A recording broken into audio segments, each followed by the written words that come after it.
எனக்கு அன்பானவர்களே, அப்போஸ்தல திருச்சபையிலிருந்து உங்கள் சகோதரி மேரி. கதவு அடைக்கப்பட்டது என்கிறதான தலைப்பிலிருந்து உங்களோடு கூட சிறு காரியங்களை பகிர விரும்புகிறேன். மத்தேயு எழுதின 25ஆம் அதிகாரம் 1 10 வசனங்கள். இதில் முதலாவது வசனம் சொல்லப்படுகிறது, பரலோக ராஜ்யம் மணவாளனுக்கு காத்திருக்கிற மணவாட்டிக்கு ஒப்பாய் இருக்கிறது அப்படி என்று சொல்லப்படுகிறது.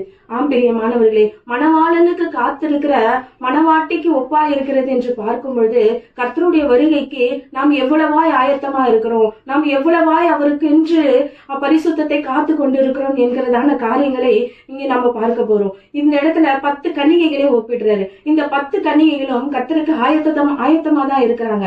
இந்த 10 கன்னிகைகள்ல 5 பேர் புத்தி உள்ளவர்களாகவும் 5 பேர் புத்தி அற்றவர்களாகவும் இருக்கிறார்கள். இதிலிருந்து நம்ம என்ன கற்றுக்கொள்ளுகிறோம்னா, இந்த புத்தி அற்ற கன்னிகைகளா நாம் இல்லாதபடிக்கு புத்தி உள்ள கன்னிகைகள் போல நாம் இருந்தோம்னா நமக்கு நலமாய் இருக்கும். இந்த புத்தி அற்ற கன்னிகைகளோட புத்தி உள்ள கன்னிகைகளோட 10 பேரும் ஒன்றாதான் ஆயத்தத்தோட இருக்கிறாங்க. கர்த்தர் வர தாமதித்த போது அவர்கள் எல்லோரும் தூங்கிடுறாங்க, உறங்கிடுறாங்க. அப்போ மணவாளன் வருகிறார் அப்படி என்ற சத்தத்தை கேட்ட உடனே அந்த 10 பேரும் எழுந்திருந்து அங்க எதிர்கொண்டு போக ஆயத்தமாகும் பொழுது 5 பேர் கையில எண்ணெய் இருக்கிறது, 5 பேர் கையில எண்ணெய் இல்லை. இதுல இருந்து நாம என்ன தெரிந்து கொள்ளப்படுகிறோம்னா, அந்த புத்தி இல்லாத கன்னிகையை போல நாம இருக்கக்கூடாது.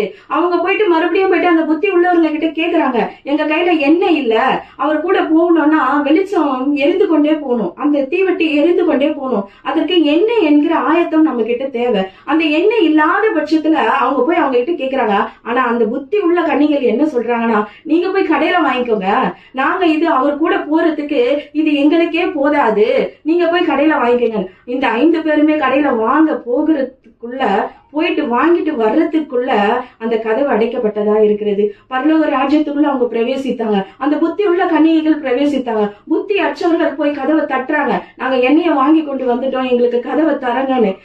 அப்பா கர்த்தராக ஆண்டவராக இயேசு கிறிஸ்து என்ன சொல்ல வர்றாருன்னா, நீங்க ஆயத்தத்தோட இருந்தா மாத்திரம்தான், நீங்க விழித்திருந்தா மாத்திரம்தான் உங்களுக்கு இந்த பரலோக ராஜ்யம் என்கிறதான பொக்கிஷ சாலையை உங்களுக்கு என்று கொடுப்பேன் கர்த்தர் சொல்றாரு.